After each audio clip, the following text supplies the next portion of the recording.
Chapter 9 Breaking Barriers. Dorothy Vaughan and her husband saw each other on holidays and occasional weekends. They added 2 more children to their family, and for the younger ones, Newsom Park was the only home they knew. Dorothy loved staying home to take care of the new babies, but there was never a question that she would return to work as soon as possible after the children were old enough to stay with a babysitter. Dorothy's job at Langley provided the economic stability for the family. While Dorothy and her children missed their family back in Farmville, friends from the West Computing office filled the void left by aunts and uncles and cousins. The group from West Computing began a summertime tradition of organizing a picnic at Log Cabin Beach, a wooded resort overlooking the James River, a segregated beach built exclusively for black people. Dorothy preferred Log Cabin Beach to Bayshore Beach in Hampton, where a rope divided Bayshore from whites-only Buckrow Beach next door. At Log Cabin, black families were able to enjoy being outside without colored signs to remind them of their place. Dorothy earned a good salary, $2,400 a year, twice the average monthly wage for black women in the 1940s. When the laboratory operated on a 24-hour schedule during the war, Dorothy had worked the 3 p.m. to 11 p.m. shift, taking care of her family by day and crunching numbers at night. Most of the West computers also decided to keep their jobs. The section had outgrown its original room in the warehouse building, and in 1945, they moved to 2 spacious offices on the first floor of the newly built Aircraft Loads Division building. But providing for the needs of 6 children meant that vacations didn't come along often. Dorothy was frugal. She sewed clothes for herself and her children, clipped coupons, and wore shoes until her feet pushed through the worn soles. She sacrificed for her children. Many evenings, Dorothy came home from work and made dinner for the family. After putting the meal on the table, she walked around the block until the children were done eating. She then ate only the leftovers. She didn't want to eat before she knew that her little ones had eaten all that they needed. A permanent job. The prediction that the end of the war would destroy the economy of Hampton Roads area proved incorrect. A defense industry boom followed the war, and it lasted decades. Hampton Roads became a military capital. After the war, the Norfolk Naval Base was established as the headquarters of the Navy's Air Command. Next came the Army Transportation School in Newport News and the U.S. Coastal Guard Base in Portsmouth. In 1946, the Army decided to make Langley Field the headquarters of its Tactical Air Command, and then, the following year, the Army Air Corps became an independent branch of the military known as United States Air Force. The number of people working at Langley dropped immediately after the war. Most people left voluntarily, choosing to retire or take other work. Many women computers left to return home or marry men they had worked with. Engagement and wedding announcements filled the pages of the employee newsletter AirScoop. Another popular newsletter feature was Air Mail, a listing of birth announcements.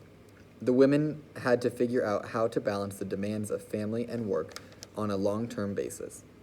Some women took time off to care for their babies, while others quit their jobs altogether. But with the airplane growing ever more important to America's economy and its military, it seemed like Langley might always need talented computers.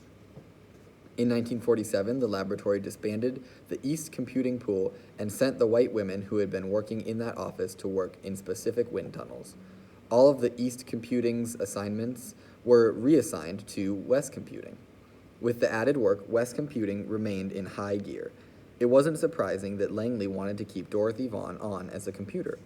In 3 years, she had proven herself by handing in error-free work and managing deadlines without complaint. She earned excellent ratings from her bosses and had been promoted to shift supervisor, managing 1/3 of a group that was now made up of 25 women. Specialization. Men often came to the laboratory as junior engineers and were allowed to design and conduct their own experiments. Researchers took the men under their wings, teaching them the ropes. Women, on the other hand, had to work much harder to overcome other people's low expectations. A woman who worked in the central computing pool was one step removed from the research, and the engineers' assignments sometimes lacked the context to give the computer much knowledge about the project. The work of most of the women was anonymous. Even a woman who had worked closely with an engineer on a research report rarely saw her name on the final publication. The engineers assumed it didn't matter. After all, she was just a woman, and many of the men were blind to the fact that a woman might have the same ambitions as a man.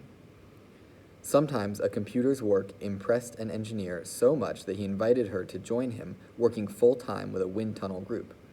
For the woman, this meant an opportunity to get closer to the research and perhaps specialize in a particular subfield of aeronautics. A computer who could not only process data but also understand how to interpret it was more valuable to the team than a pool computer with more general knowledge. Specialization became the key to managing the increasingly complex nature of aeronautical research in the post-war era. By the 1960s, black and white women at Langley worked together on computing assignments. Sonic boom. Many of the Langley engineers shared a dream. They wanted to design an aircraft capable of flying faster than the speed of sound. And the women at Langley were no exception. They dreamed of this exciting possibility, which was seeming less far-fetched by the day. To pursue this dream, in 1947, a group of 13 employees, including 2 former East computers, were sent to the Mojave Desert in the western part of the United States to establish a high-speed flight research center. Their mission, to build the fastest airplane in the world, one that could fly faster than the speed of sound. The speed of sound is about 760 miles per hour. The exact number varies depending on temperature, altitude, and humidity. Scientists used to think that flying faster than the speed of sound was impossible, but they were wrong. Mach 1 is the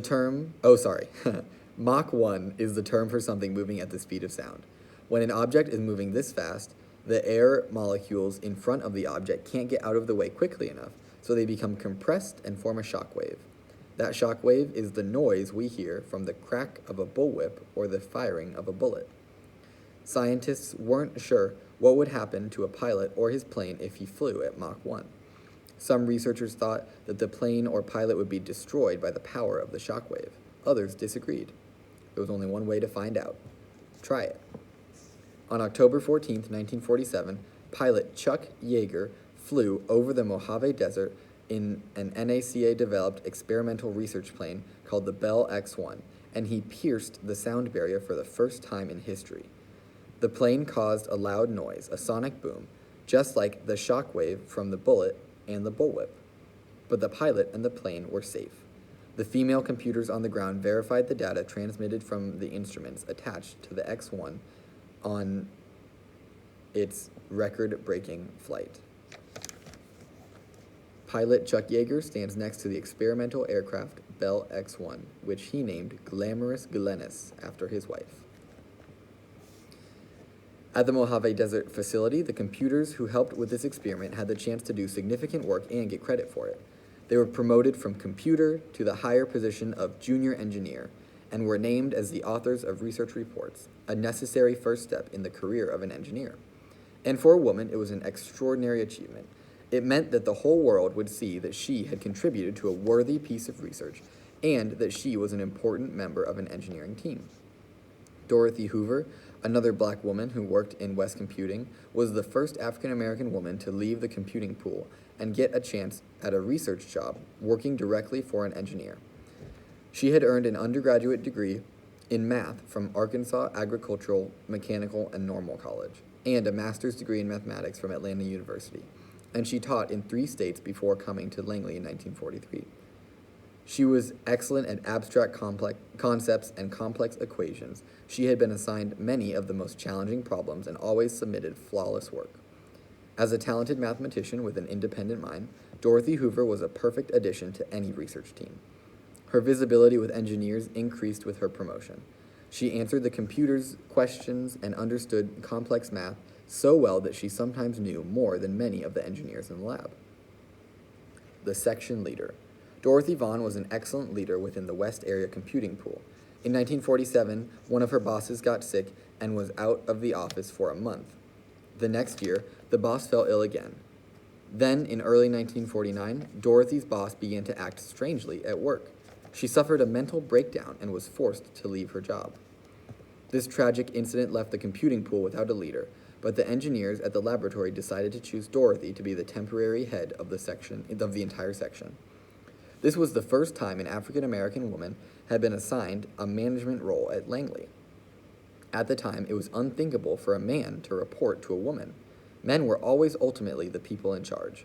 Women who had an interest in management were limited to heading a section in one of the computing pools or a division with female workers, but they always reported to a man. For Dorothy, the new job was a lot like being at the head of a high school classroom and reporting to a principal, who was usually a man. It would take Dorothy Vaughan 2 years to earn the full title of section head. The men she worked for held her in limbo. The laboratory never had a black supervisor before, and they may have delayed making what seemed like a groundbreaking decision.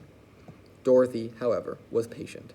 Her promotion was made official when a memo circulated in January 1951. Effective this date, Dorothy J. Vaughan, who has been acting head of the West Area Computers Unit, is hereby appointed head of that unit. Dorothy took on the new responsibilities with confidence. Many of the women in West Computing knew she was the best candidate, and so did many engineers. In time, her bosses realized it too. History would prove them all right. There was no one better qualified for the job than Dorothy Vaughan. Dorothy Vaughan after she retired from the National Aeronautics and Space Administration.